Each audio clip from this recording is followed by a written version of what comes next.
على رسوله الكريم أما بعد فأعوذ بالله من الشيطان الرجيم بسم الله الرحمن الرحيم إن الذين يشترون بعهد الله وأيمانهم ثمنا قليلا أولئك لا خلاق لهم في الآخرة ولا يكلمهم الله ولا ينظر إليهم يوم القيامة ولا يزكيهم عذاب أليم۔ اللہ تبارک و تعالی اپنے کلام عظیم میں ارشاد فرما رہا ہے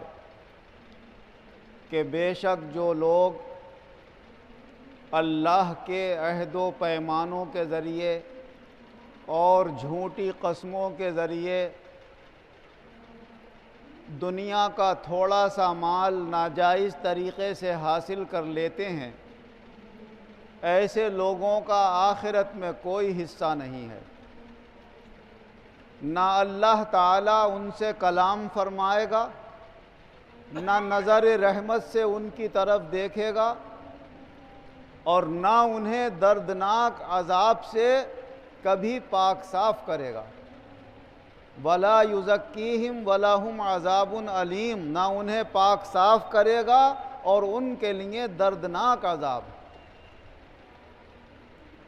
اللہ تبارک و تعالی سے یہ دعا کرتے رہنا چاہیے کہ اے اللہ تو ہماری نیتوں کو اچھا رکھ، اور جو اپنے دربار سے تو ہمیں جائز اور حلال راستوں سے عطا فرما دے اسی پر ہمیں اکتفا کرنے کی توفیق عطا فرما۔ آج ہم اگر ناجائز طریقے سے کسی کے مال پر اپنی نیت خراب کر لیتے ہیں اور ہم سمجھتے ہیں کہ اس کے ذریعے سے ہم کوئی بڑا فائدہ حاصل کر لیں گے، اتنی قیمتی یہ چیز ہمارے ہاتھ لگ جائے گی، تو دیکھنے میں وہ قیمتی ہوگی مگر حقیقت میں وہ ہمارے لیے وبال جان بن جائے گی، کیونکہ دنیا تو ختم ہو جائے گی اور آخرت میں مصیبت ہی مصیبت ہوگی۔ اور حضور صلی اللہ علیہ وسلم نے ارشاد فرمایا کہ اگر کوئی شخص ناجائز طریقے سے مال اس لیے حاصل کرتا ہے کہ چاہتا ہے میں دولت مند بن جاؤں، میرے پاس کثیر مال جمع ہو جائے، چاہے اس طریقے سے آئے چاہے اس طریقے سے، فرمایا دیکھنے میں کثرت ہوگی مگر نتیجہ اس کا ہمیشہ قلت کی طرف ہوگا۔ یا تو دنیا میں اسے قلت رہے گی، وہ ناجائز کمایا ہوا مال لڑائی جھگڑوں میں کہیں ختم ہو سکتا ہے، مقدمے بازیوں میں ختم ہو سکتا ہے، کہیں بیماریوں میں ختم ہو سکتا ہے۔ بعض بیماریاں ایسی آ جاتی ہیں کہ لاکھوں روپے کا پتہ نہیں چلتا کہاں سے کہاں تک جا رہا ہے۔ ایک صاحب کا آج فون آیا کہ صاحب وہ بیوی دلی میں ایڈمٹ ہیں، 2 لاکھ روپے لے کر میں نے بھیجا تھا تو بیٹے کا فون آ رہا ہے کہ صاحب پیسے بھیجو گا۔ بھائی 2 لاکھ تو دیے تھے، کہا صاحب کم سے کم 1 لاکھ روپے روز خرچ ہو رہے ہیں، تو کچھ پتہ نہیں کہ کتنا پیسہ آدمی کا کہاں خرچ ہو جائے۔ اب کسی کا چاہیں وہ جائز کمایا ہوا یا ناجائز یہ تو اللہ جانتا ہے، لیکن ایک مثال کے طور پر ہے کہ خدا نخواستہ ہم نے ناجائز طریقے سے زیادہ کسی کی چیز دبا بھی لی تو وہ ہمارے لیے کیا پتہ فائدہ مند ہوگی یا نقصان دہ ہوگی، دنیا کے اعتبار سے، آخرت میں تو ہے ہی نقصان دہ۔ حضرت عبداللہ ابن عباس رضی اللہ عنہ سے روایت ہے کہ حضور صلی اللہ علیہ وسلم نے ارشاد فرمایا کہ اگر لوگ جیسا دعویٰ کرتے ہیں ان کے دعوے پہ ہی فیصلہ ان کے حق میں کر دیا جاتا تو نہ جانے کتنے لوگ غلط کسی پہ خون کا الزام لگا دیتے، نہ جانے کتنے لوگ دوسروں کے مالوں پر اپنا حق جتا دیتے، کہتے صاحب یہ میرا ہے وہ میرا ہے۔ فرمایا اسی لیے تو قانون رکھا گیا ہے کہ جو دعویٰ کر رہا ہے ثبوت پیش کرے کہ اس کا ہے یا نہیں ہے۔ جب تک ثبوت پیش نہیں کرے گا، گواہ نہیں لائے گا یا کوئی لکھی ہوئی ایسے کاغذات نہیں دکھائے گا جس سے یہ پتہ چلے کہ ہاں یہ چیز اس کی ملکیت ہے، اس وقت تک اس کے حق میں فیصلہ نہیں ہوگا۔ اور جس کے اوپر دعویٰ کیا گیا ہے اگر یہ ثبوت پیش نہیں کر سکتا تو جس پہ دعویٰ کیا گیا ہے وہ قسم کھا کر کہے کہ یہ میری چیز ہے، یہ دعویٰ غلط کر رہا ہے، تب اس کے حق میں مانا جائے گا۔ البینۃ علی المدعی والیمین علی من انکر، گواہ جو ہوں گے یا ثبوت پیش کرنا وہ دعویٰ کرنے والے کے اوپر لازم ہوگا، اور قسم کھانا جس پہ دعویٰ کیا گیا ہے یہ اس کے اوپر لازم ہوگا جو انکار کرے کہ یہ حق اس کا نہیں ہے۔ کبھی کبھی آدمی کا ارادہ ناجائز طریقے سے کچھ حاصل کرنے کا ہو جاتا ہے،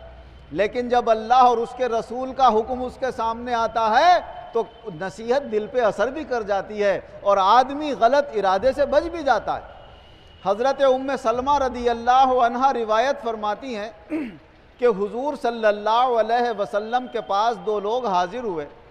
اور ایک جائیداد کے متعلق دعویٰ کرنے لگے کہ یہ ہمارا ہے، وہ کہتا تھا میرا ہے، وہ کہتا تھا میرا ہے، ثبوت نہ اس کے پاس تھا نہ اس کے پاس تھا، صرف زبانی دعویٰ تھا۔ تو حضور نبی اکرم صلی اللہ علیہ وسلم نے ارشاد فرمایا کہ بھائی حقیقت میں کیا چیز کس کی ہے یہ تو اللہ جانتا ہے، لیکن اگر میں ظاہر میں کسی کی باتوں سے متاثر ہو کر اس کے حق میں فیصلہ کر بھی دوں تو وہ یہ نہ سمجھے کہ اللہ کے رسول نے فیصلہ کر دیا اب تو میرے لیے جائز ہو گیا، فرمایا رہے گا ناجائز اس کے لیے، وہ اس کے علم کے مطابق، کیونکہ میں نے تو ظاہر کو دیکھ کر فیصلہ کر دیا، حقیقت تو اللہ جانتا ہے یا وہ شخص جانتا ہے۔ اور جو اللہ نے روحانی طریقے سے کسی کو علم عطا فرمایا کشف کے ذریعے سمجھ لے، وہ دنیا میں قانون نہیں بنے گا، اب فیصلہ تو قانون کے مطابق کیا جائے گا، اور قانون کے مطابق اگر فیصلہ اس کے حق میں ہو گیا لیکن چیز اس کی نہیں تھی تو فرمایا میں اسے دوزخ کا حصہ دے رہا ہوں، دل چاہے قبول کر لے دل چاہے واپس کر لے۔ حضور صلی اللہ علیہ وسلم کی وہ بات سن کر دونوں صحابی گھبرا گئے اور کہنے لگے یا رسول اللہ، وہ کہتا تھا حضور اس کو دے دیجئے، وہ کہتا حضور اس کو دے دیجئے، فرمایا نہ میں نہ اس کو دے رہا ہوں نہ اس کو، تم دونوں چلے جاؤ آپس میں بیٹھ کے مشورہ کر لو، اور جتنا حصہ ایک دوسرے کے لیے رضامندی سے کر سکتے ہو کر لو، اور پھر بھی رضامندی نہ ہو تو قرآن اندازی کر لو، جس کے حق میں جدھر کا حصہ نکل آئے وہ لے لے اسے، اور پھر آخر میں یہ کہہ دو بھائی اگر کوئی کمی زیادتی ہو گئی ہے تو تم معاف کر دو، اور میری طرف سے کمی زیادتی ہو گئی ہے تو تم معاف کر دو، ایک دوسرے سے معاف کرا لو، فرمایا یہ تمہارے لیے جائز ہو جائے گا۔ تو حضور نبی اکرم صلی اللہ علیہ وسلم کی نصیحت اس وقت کام آ گئی، ورنہ دنیا میں اگر آدمی نہیں سمجھتا ہے، کہتا ہے بھائی موقع اچھا ہے ہاتھ صاف کر جاؤ، یہاں پر فائدہ اٹھا جاؤ،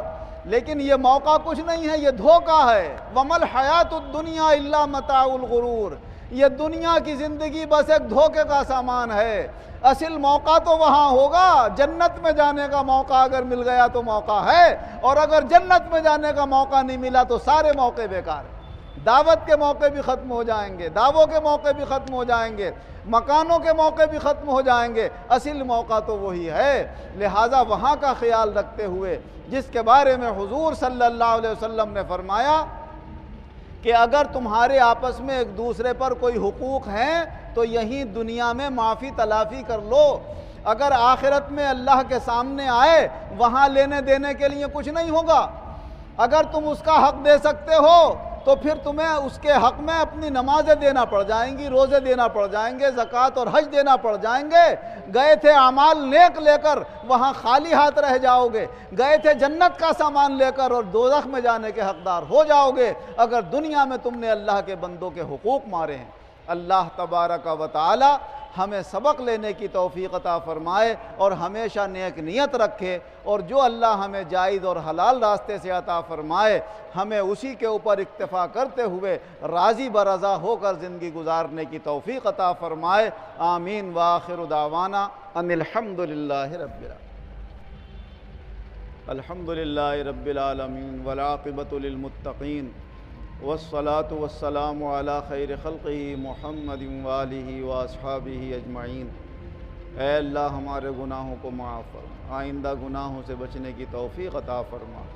دین کی باتیں صحیح طریقے سے ہمیں سیکھنے کی، سمجھنے کی، یاد رکھنے کی توفیق عطا فرما، اور صحیح دوسروں تک پہنچانے کی توفیق عطا فرما، سارے کام اپنی رضا کے لیے کرنے کی توفیق عطا فرما۔ اے اللہ اپنے مقبول بندوں کے صدقے میں کل عالم کے مسلمانوں پر خصوصی رحم و کرم فرما، جو بیمار ہیں انہیں شفا عطا فرما، جو قرض دار ہیں انہیں قرضوں سے نجات عطا فرما، جو بے روزگار ہیں انہیں اچھے روزگار عطا فرما، جو برسر روزگار ہیں ان کے روزگاروں میں خیر و برکت و ترقی عطا فرما۔ دنیا اور آخرت دونوں جہان میں ایمان و عزت کے ساتھ ہم سب مسلمانوں کو شاندار کامیابی عطا فرما۔ آمین۔